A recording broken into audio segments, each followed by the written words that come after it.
हमारी संस्कृति, हमारे संस्कार सदा रहे हमारे साथ।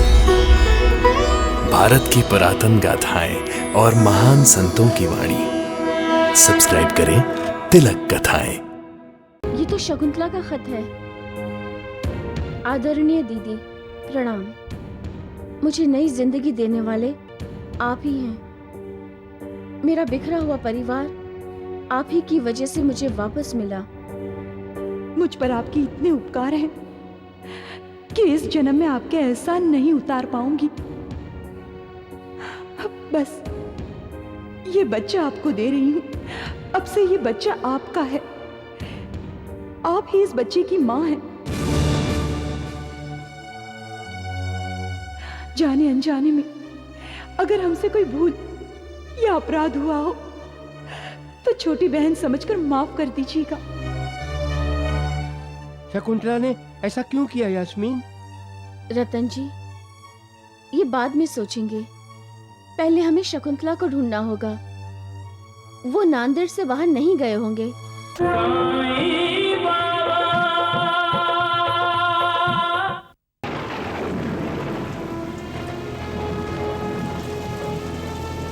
रतन भाई साहब, मेम साहब, दरवाजा खोलिए। क्या हुआ कोंडा जी? इतनी रात गए बारिश में? तुम घबराए हुए क्यों हो? बात यह है रतन भाई साहब कि माँ और सुभद्रा राहता गए हुए हैं। आपकी मेहरबानी से हमें अपना घर वापस मिल गया है। ये बात बताने के लिए तुम इस बरसात में आधी रात को यहाँ आए हो? शकुंतला तो ठीक है। शकुंतला ही तो ठीक नहीं है। उसे बहुत दर्द हो रहा है। गोपाल और मैं बहुत डर गए हैं। इसीलिए आप दोनों को थोड़ी सी तकलीफ देना चाह रहा हूँ। मेम साहब, अगर आप दोनों शकुंतला के पास बैठेंगे तो उसे हौसला मिलेगा। तब तक मैं डॉक्टर साहब को लेकर आता हूँ। ठीक है, चलो यास्मीन, शकुंतला को हमारी जरूरत है। क्या करूंगी मैं वहां? मैं तो कभी माँ बनी ही नहीं। यास्मीन, ये समय ये सब बातें करने का नहीं है। शकुंतला के घर चलना है हमें।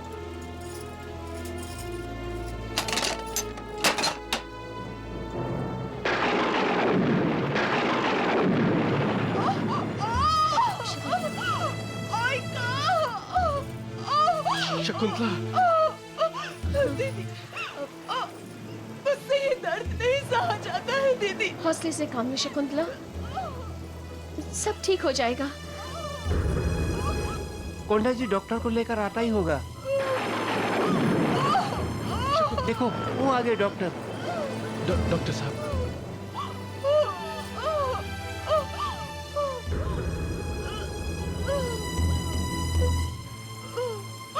बहुत दर्द हो रहा है डॉक्टर साहब। रह रहकर दर्द उठ रहा है। क्या बच्चे के पैदा होने का समय हो गया है? नहीं, अभी कुछ समय बाकी है। वैसे घबराने की कोई बात नहीं है। बच्चा ठीक है और हो सकता है वो कल ही इस दुनिया में आ जाए।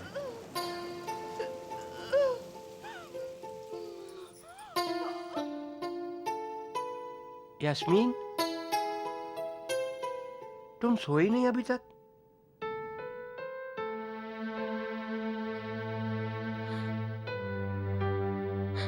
यास्मीन,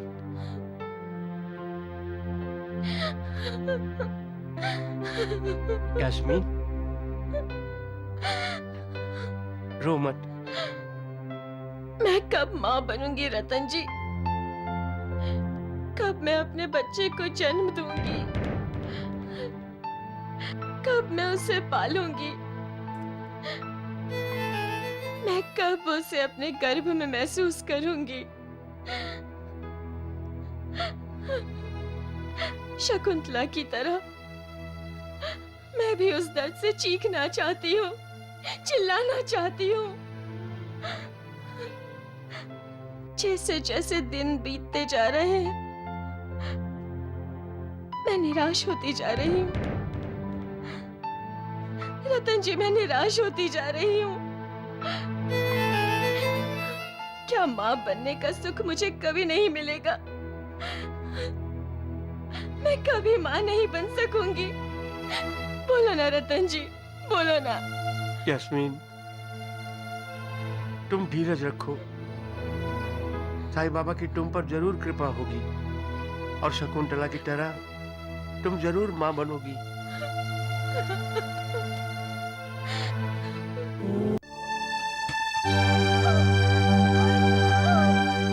दीदी, मुझे बहुत डर लग रहा है दीदी, बहुत डर लग रहा है।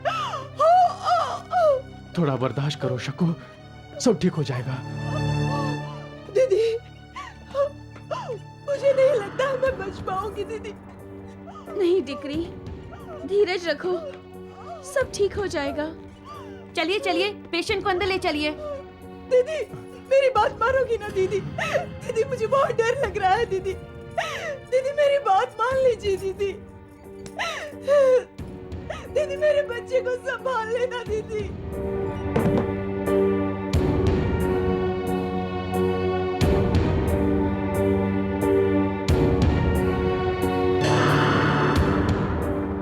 ईश्वर बहुत दयालु है यास्मीन, सब उस पर छोड़ दो। वो बच्चे और माँ दोनों की रक्षा करेगा। Nurse, nurse. डॉक्टर साहिबा, शकुंतला तो ठीक है ना? बच्चे के पैदा होने में कोई समस्या तो नहीं है? जी समस्या तो है, लेकिन आप लोग चिंता मत कीजिए, बैठिए।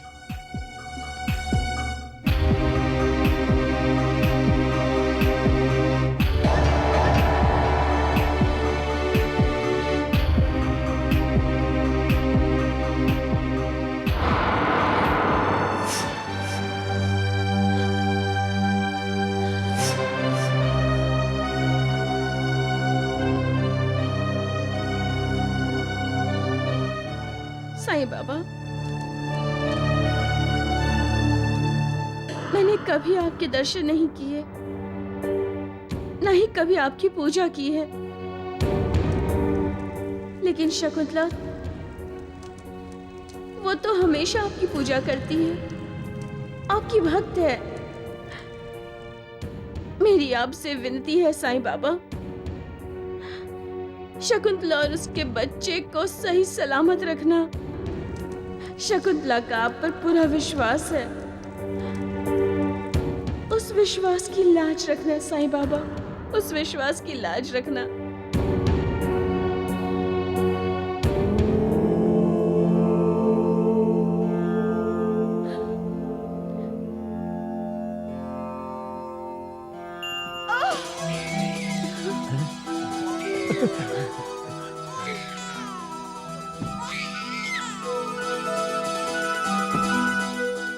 डॉक्टर साहिबा, शकुंतला कैसी है?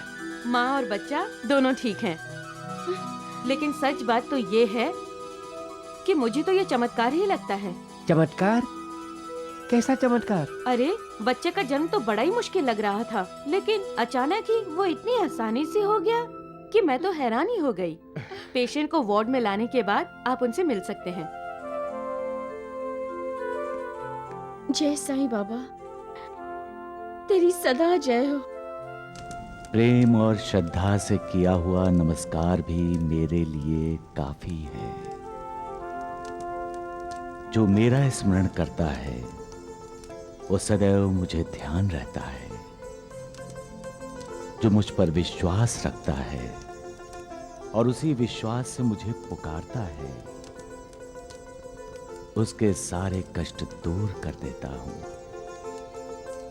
जो अनन्य भाव से मेरी शरण में आता है, उसका उद्धार हो जाता है। सबका मालिक एक है।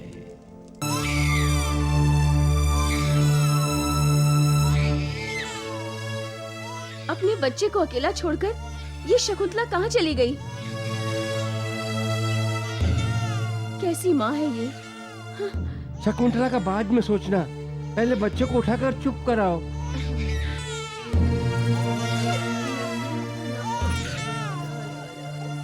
तुम्हारे सीने से लगते ही बच्चा चुप हो गया।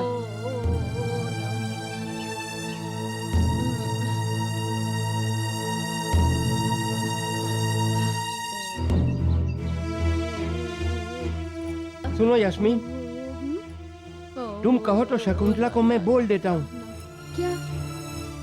यही कि बच्चे की परवरिश हम करेंगे, बच्चा हमारे पास रहेगा।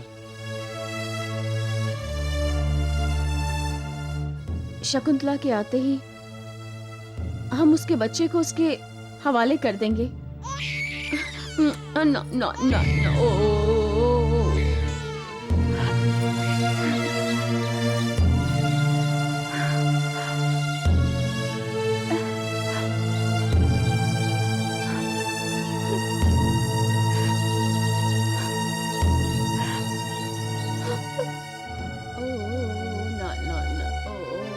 शकुंतला, शकुंतला, ओ।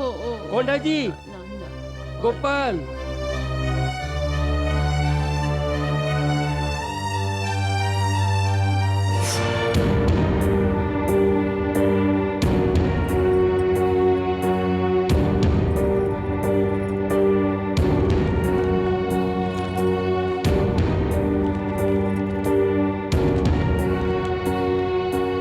ये तो शकुंतला का खत है। आदरणीय दीदी, प्रणाम। मुझे नई जिंदगी देने वाले आप ही हैं। मेरा बिखरा हुआ परिवार आप ही की वजह से मुझे वापस मिला। मुझ पर आपके इतने उपकार हैं कि इस जन्म में आपके एहसान नहीं उतार पाऊंगी। बस ये बच्चा आपको दे रही हूं। अब से ये बच्चा आपका है। आप ही इस बच्चे की मां हैं। जाने अनजाने में अगर हमसे कोई भूल या अपराध हुआ हो तो छोटी बहन समझकर माफ कर दीजिएगा। शकुंतला ने ऐसा क्यों किया यास्मीन? रतन जी, ये बाद में सोचेंगे। पहले हमें शकुंतला को ढूंढना होगा। वो नांदेड़ से बाहर नहीं गए होंगे।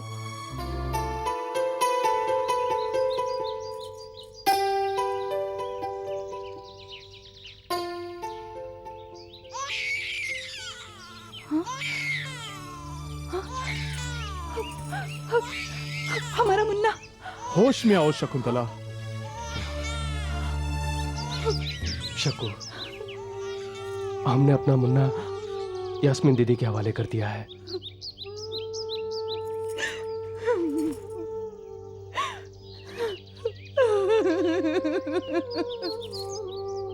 ये सब क्या है शकुंतला? तुमने अपनी मर्जी से सोच समझकर अपना बच्चा दीदी को दिया है। अगर तुम्हें पछतावा हो रहा है तो कोई बात नहीं, हम जाके बच्चा वापस ले लेते हैं। नहीं, नहीं। अरे चलो जल्दी तैयार हो जाओ, जल्दी करो, बस आने वाली है। आने वाली बस नासिक जाएगी। चलो भाई चलो, जल्दी करो। आओ आओ आओ भाई, चलो बस आने वाली है। चलो चलो भाई चलो।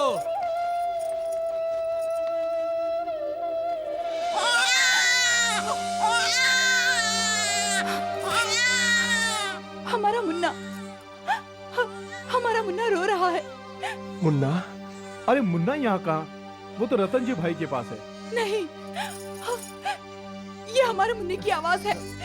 मुन्ना, शकु, मुन्ना, मुन्ना, मुन्ना,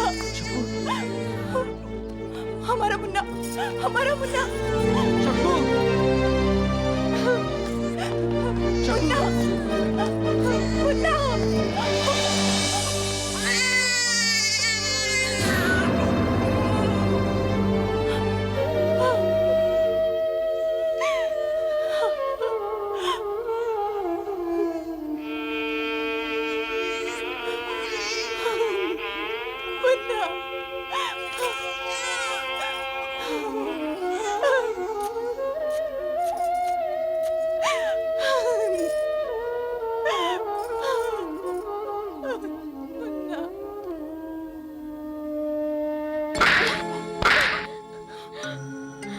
अच्छा तरीका ढूंढा तुमने उपकार चुकाने का। क्या सोचकर तू मुन्ना को मेरे पास छोड़कर चली गई थी कि मुझ पर एहसान करेगी? ये एहसान नहीं है। ये तुमने मेरी ममता पर तमाचा मारा है शकुंतला। तुमने मुझे एहसास कराया है कि मैं कभी मां नहीं बन सकती। नहीं दीदी, नहीं, मैं तो ऐसा सोच ही नहीं सकती। मैंने तो आपकी खुशी के लिए मुन्ने को आपके हवाले कर दिया था। अपनी खुशियों का गला घोटकर मुन्ना को यहाँ छोड़ने के बाद क्या तुम खुश थी? ये गोपाल और कोंडा जी खुश थे? तुम लोगों को मुन्ना की जरा भी याद नहीं आई? एक नए जन्मे बच्चे को उसकी अपनी माँ से अलग करने का पाप क्यों किया तुमने? मैं माँ नहीं बन सकती, इसमें मुन्ने का क्या कसूर है? उसे किस अपराध की सजा दे रही हो तुम? मेम साहब, हमसे गलती हो गई, हमें माफ कर दीजिए। ठीक है, लेकिन आइंदा अब कोई गलती नहीं होनी चाहिए।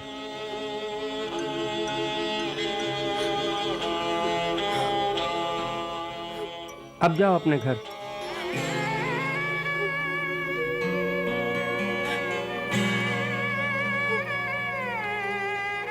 और सुनो, मुन्ने का ख्याल रखना।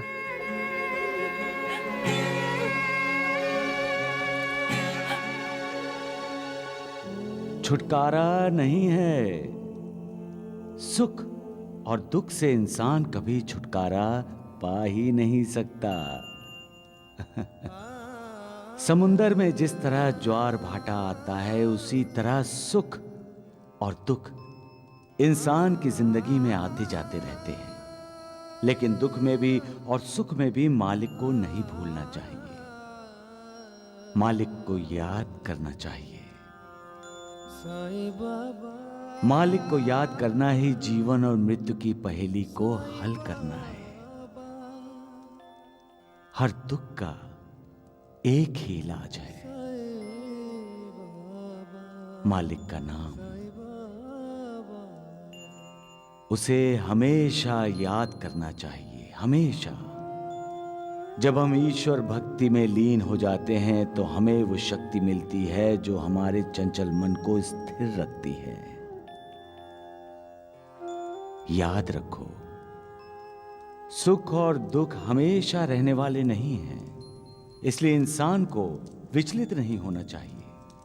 जैसे नाव में बैठकर नदी पार करते समय हमें नाव चलने पर विश्वास होता है, वैसे ही हमें ये भव सागर पार करने के लिए उस मालिक पर विश्वास रखना चाहिए।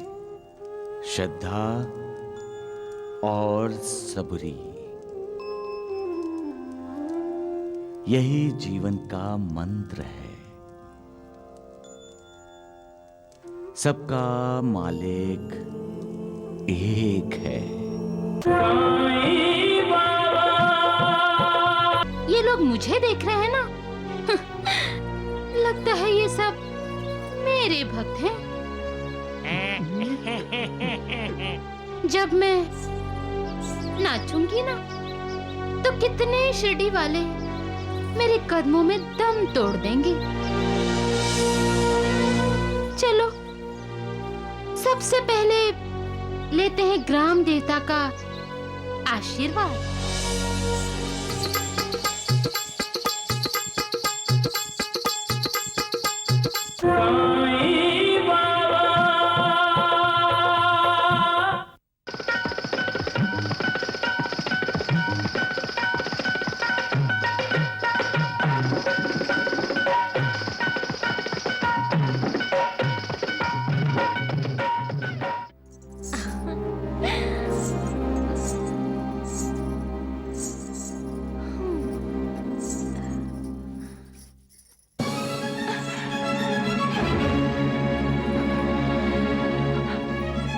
अरे रंजना,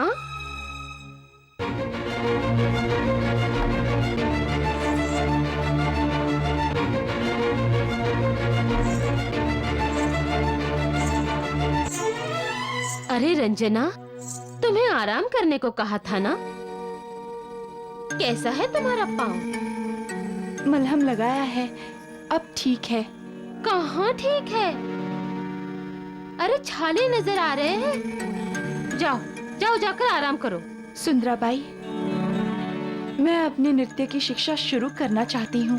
अरे तुम पागल हो क्या? सुंदराबाई, आज मेरी शिक्षा का पहला दिन है। अगर आज शिक्षा नहीं ली तो मुझ जैसा बदनसीब कोई नहीं होगा। ऐसी हालत में न तुम्हें नृत्य सीखना चाहिए और न ही मैं तुम्हें नृत्य सिखाऊंगी। तुम्हें आराम ही करना होगा। अब जब हम सब शिरडी पहुंचेंगे ना, तभी तुम्हारी नृत्य की शिक्षा शुरू होगी।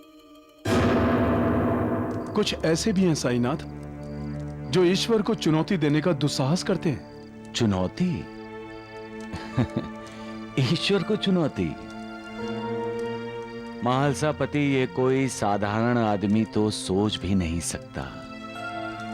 और जो ईश्वर को चुनौती देता है वो अवश्य अपने पिछले जन्मों के संस्कारों और कमाए हुए पुण्यों के बल पर ही ऐसा करते हैं। तो क्या द्वारिकानाथ के पास कमाए हुए पुण्यों का खजाना है साईं बाबा?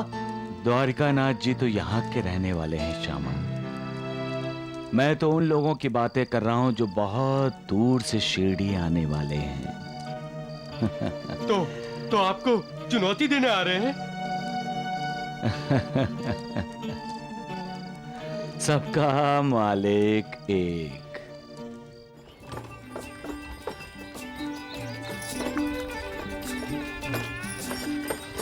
अरे जरा बैलगाड़ी वाले से पूछो कि अब कितना दूर है ये शिरडी। क्यों? साईं बाबा से मिलने के लिए इतनी बेचैन हो सुंदराबाई? हाँ, ताकि अपनी उंगलियों के इशारों पर उसे नचा सकूं। अब कैसे तेरे साईं बाबा को मैं अपनी तरफ खींचती हूँ, और वो भी अनजाने में नहीं, जानबूझकर खिंचा आएगा मेरी तरफ।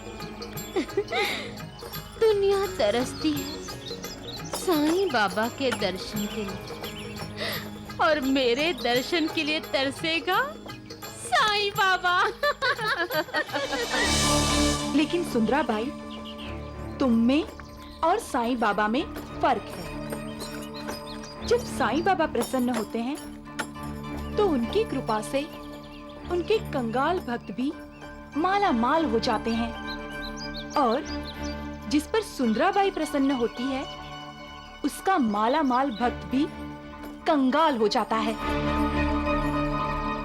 और साईं बाबा की कृपा से उनके भक्त सुख, समृद्धि, शांति और समाधान पाते हैं। लेकिन तुम्हारी कृपा से तुम्हारे भक्त अपना सब कुछ खो बैठते हैं और बर्बाद हो जाते हैं। क्या कहा? नमक हराम! अब ये सुंदराबाई शिरडी जा रही है तुम्हारे साईं बाबा पर कृपा करने। क्या बात है साईं बाबा, आप अचानक इस तरह क्यों हंस रहे हैं? हंसने वाली बात ही है सगुण। ईश्वर का बनाया हुआ इंसान जब अपने आप को भगवान समझने लगे तब तो हंसी तो आती है। कौन है वो मूर्ख जो अपने आप को भगवान समझ रहा है? एक नर्तकी। वो सचमुच मूर्ख है महालसापति।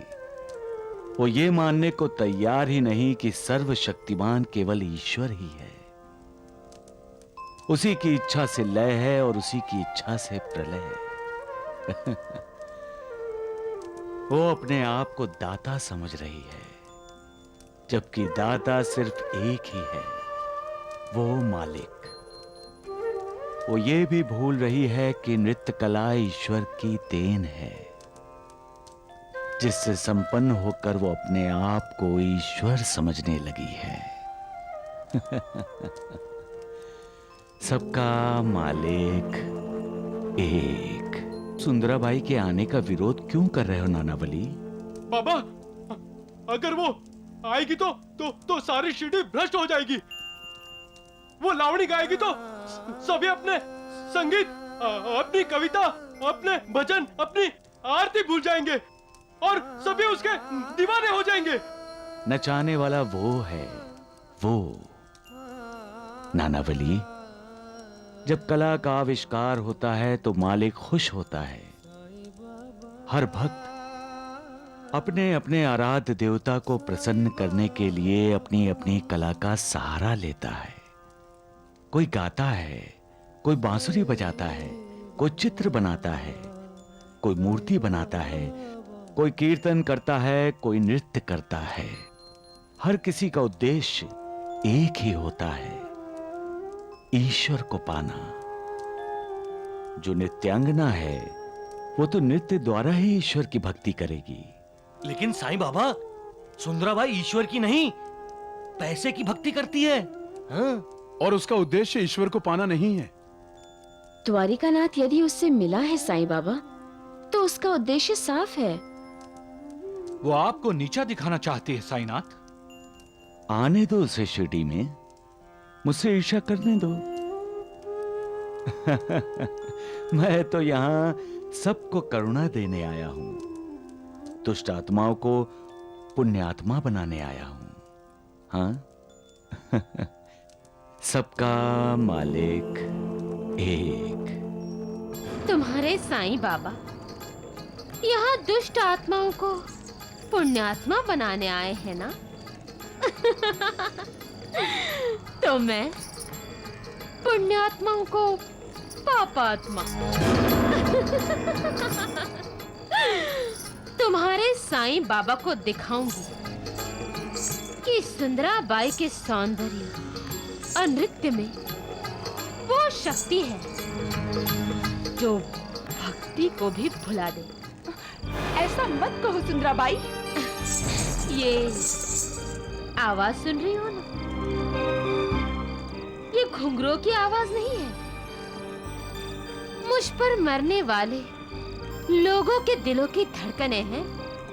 तुम्हारे साईं बाबा लोगों के दुख दर्द दूर कर रहे हैं ना? तो मैं भी उनके दुख दर्द को भुलाने जा रही हूँ। उनके आंसुओं को पोंछने जा रही हूँ, उनको हंसाने जा रही हूँ। अब मैं भी देखती हूँ कि तुम्हारे साईं बाबा इस सुंदराबाई की अदाओं से कैसे बच पाते हैं।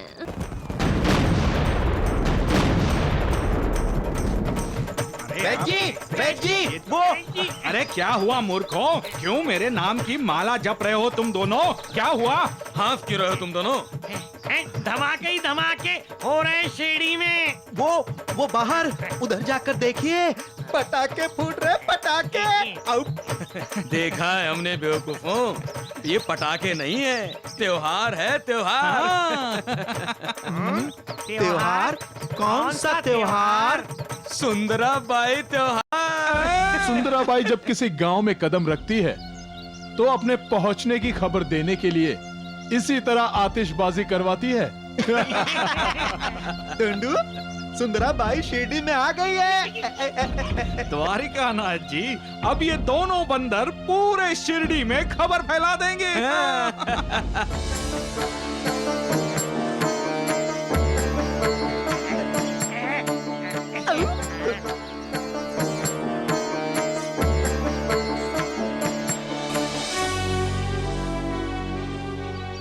देख रही हो रंजना, कैसे लार टपकाते हुए देख रहे हैं। कहते हैं शिरडी वाले साईं बाबा के भक्त हैं, लेकिन जिस तरह ये लोग मुझे देख रहे हैं ना, लगता है ये सब मेरे भक्त हैं। जब मैं नाचूंगी ना, तो कितने शिरडी वाले मेरे कदमों में दम तोड़ देंगे। चलो, सबसे पहले लेते हैं ग्राम देवता का आशीर्वाद।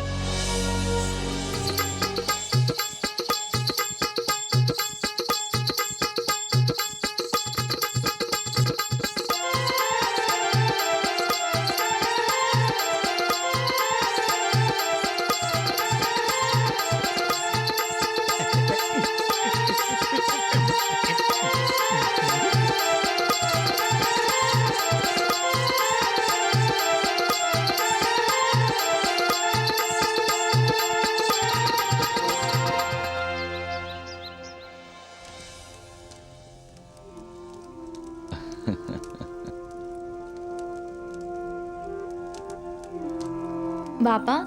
हाँ? लक्ष्मी बेटी लक्ष्मी बेटी, कैसी है बेटी? बाबा, आज आप अकेले हैं, कोई नहीं है आपके पास?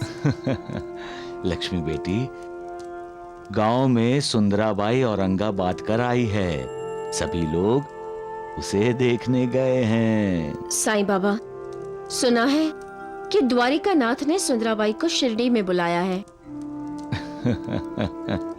लक्ष्मी की माँ, घोड़े को नदी के पास तो ले जा सकते हैं, लेकिन पानी नहीं पिला सकते। पानी तो खुद घोड़े को ही पीना पड़ता है। द्वारका नाथ जी के बुलाने पर सुंदराबाई शिरडी आ तो गई है, लेकिन सत्कर्म करेगी तो उन्नति होगी, दुष्कर्म करेगी तो अवनति होगी। लेकिन सुंदराबाई ने पहले आपके दर्शन क्यों नहीं किए? क्या वो आप पर विश्वास नहीं करती साईं बाबा? जो मुझ पर विश्वास करता है लक्ष्मी बेटी, और हमेशा मेरा ध्यान करता है, मैं उसका साथ देता हूं, और अंत में उसे परम गति प्राप्त होती है। तब तो साईं बाबा, सुंदराबाई बहुत बदनसीब है जो उसका आप पर विश्वास नहीं। सबका मालिक एक।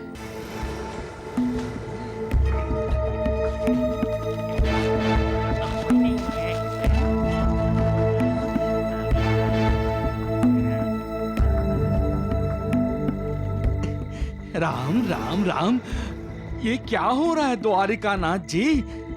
जरा आवाज तो दीजिए। सुंदराबाई, सुंदराबाई।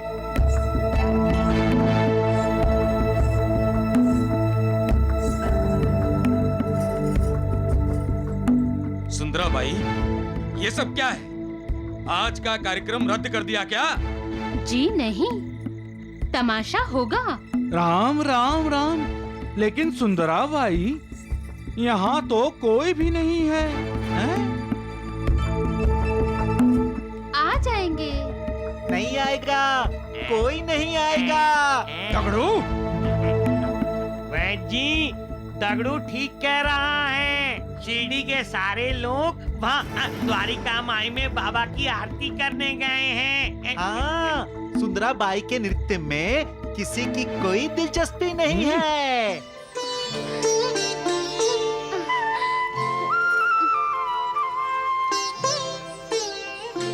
ओम जय साईं नाथ, जय साईं नाथ, आदि न अंत तुम्हारा, तुम्हें श्रद्धा रमन हमारा। ओम जय साईं नाथ, जय साईं नाथ, आदि न अंत तुम्हारा, तुम्हें श्रद्धा रमन हमारा।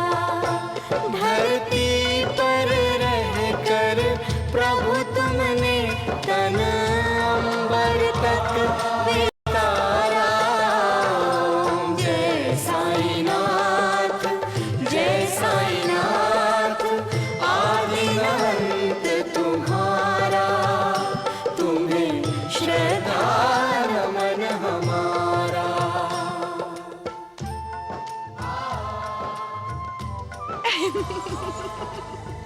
हंस क्यों रही हो तुम? तुमने कहा था कि तुम शिरडी में कदम रखोगी तो शिरडी जीत लोगी। ये तुम्हारी जीत देखकर हंसी आ गई। ईश्वर से ईर्ष्या करने वाले कभी ईश्वर पर जीत हासिल नहीं कर सकते। ईश्वर को शक्ति से नहीं सुंदराबाई, भक्ति से जीता जाता है। साईं बाबा ईश्वर हैं, उनकी शरण में जाओ, तुम्हारा कल्याण होगा। नहीं तो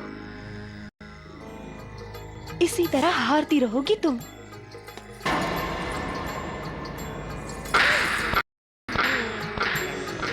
मुंह बंद रख अपना, नमक हराम, वरना तेरी ज़बान खींच लूंगी। मेरु मेरु समान बृहद वक्षस्थल और भुजदंड दिशाएं, उन्नत भाल विशाल सुलोचन पद वैकुंठ लजाए। उन्नत भाल विशाल सुलोचन पद वैकुंठ लजाए। प्रभु तुम हो जहाँ रहता है वहाँ उजियारा है उजियारा। ओम जय साईं नाथ जय साईं नाथ, आदि अंत तुम्हारा, तुम्हें श्रद्धा नमन हमारा।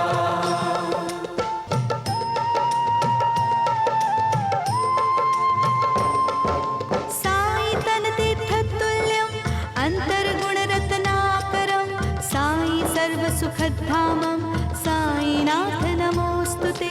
साई तन तीर्थ तुल्यं अंतर्गुण रत्नाकरं, साई सर्व सुखधामं, साईनाथ नमोस्तुते।